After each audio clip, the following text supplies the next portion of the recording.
Special fan big ಬಾಸ್ಗೆ ಇಲ್ಲಿ ಎಲ್ಲಾ contestants ಇದಾರೆ. ನೀವ್ ಇಷ್ಟ ಪಡೋಂತ ಕಂಟೆಸ್ಟೆಂಟ್ ಯಾರು, ಅವ್ರ ಹತ್ರ ಹೋಗಿ. ಅಶ್ವಿನಿ ಮೇಡಮ್ ಅವರು ಒಂದ್ ದಿನ ಮಲ್ಕೊಂಡಿದ್ರು, ಅಳ್ತಾ ಇದ್ರು. ಅವಾಗ ನನ್ ಬಂದ್ ಕೇಳಿದ್ಲು, ಯಾಕೆ ಅವ್ರಿಗೆ ಹುಷಾರಿಲ್ವಾ, ಅಳ್ತಾ ಇದಾರಲ್ಲ ಅಂತ. ಆಮೇಲೆ ಹೋಗಿ ಟಿವಿನ ಮುಟ್ಟಿ, ಆಂಟಿ ಹುಷಾರಿಲ್ವಾ ಅಂತ.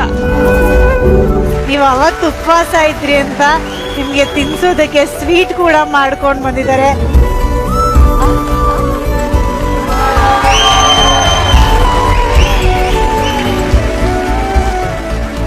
ಇವಳ ಮನ್ಸನ್ನ ನಾನು ಗೆದ್ದಿದ್ದೀನಿ ಅಂತಂದ್ರೆ ಕೋಟಿ ಕೋಟಿ ಜನರ ಮನ್ಸನ್ನ ನಾನು ಗೆದ್ದಿದ್ದೀನಿ ಅಂತ ನಾನು ಅಂದ್ಕೊಂಡಿದ್ದೀನಿ.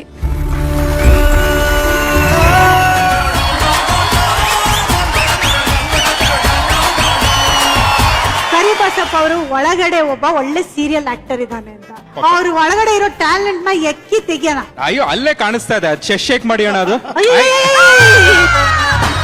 ಅಣ್ಣ ಏನಣ್ಣ ಇದು, ಡಿಜೆ ಸ್ಪೀಕರ್ ಆಡ್ದಂಗ್ ಆಡ್ತಾ ಇದೆ. ಚಿಗಡಿ ನಾನು ಯಾವ್ಯಾವ ರಸ ಹೇಳ್ತೀನೋ ಆ ರಸದಲ್ಲಿ ನೀವು ಆಕ್ಟಿಂಗ್ ಮಾಡಿ ತೋರಿಸ್ಬೇಕು. ಆಕ್ಷನ್. ವಾವ್ ವಾವ್, ಏನಿದು ರಾಶಿ, ಸೌಂದರ್ಯ ರಾಶಿ ಸಾಕಾಗಿದ್ದಾಳಪ್ಪ. ಅವಳಿಗೆ ಹೇಳಿ.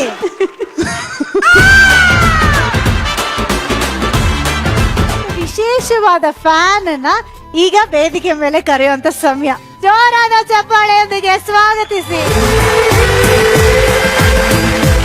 ಇವರು ಸ್ಪೆಷಲ್ ಫ್ಯಾನ್ ಬಿಗ್ ಬಾಸ್ಗೆ. ಇಲ್ಲಿ ಎಲ್ಲಾ ಕಂಟೆಸ್ಟೆಂಟ್ಸ್ ಇದಾರೆ. ನೀವ್ ಇಷ್ಟ ಪಡೋಂತ ಕಂಟೆಸ್ಟೆಂಟ್ ಯಾರು, ಅವ್ರ ಹತ್ರ ಹೋಗಿ. ಅಶ್ವಿನಿ ಮೇಡಮ್ ಅವರು ಒಂದ್ ದಿನ ಮಲ್ಕೊಂಡಿದ್ರು, ಅಳ್ತಾ ಇದ್ರು. ಅವಾಗ ನನ್ ಬಂದ್ ಕೇಳಿದ್ಲು, ಯಾಕೆ ಅವ್ರಿಗೆ ಹುಷಾರಿಲ್ವಾ, ಅಳ್ತಾ ಇದಾರಲ್ಲ ಅಂತ. ಆಮೇಲೆ ಹೋಗಿ ಟಿವಿನ ಮುಟ್ಟಿ, ಆಂಟಿ ಹುಷಾರಿಲ್ವಾ ಅಂತ. ನೀವ್ ಅವತ್ತು ಉಪವಾಸ ಇದ್ರಿ ಅಂತ ನಿಮ್ಗೆ ತಿನ್ಸೋದಕ್ಕೆ ಸ್ವೀಟ್ ಕೂಡ ಮಾಡ್ಕೊಂಡ್ ಬಂದಿದ್ದಾರೆ.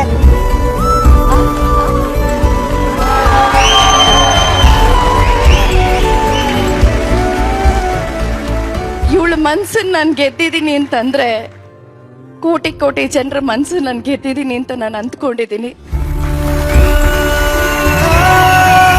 ದೊಡ್ಡ ಮನೆ ಹಬ್ಬ ಇಂದು ಸಂಜೆ 6 ಗಂಟೆಗೆ.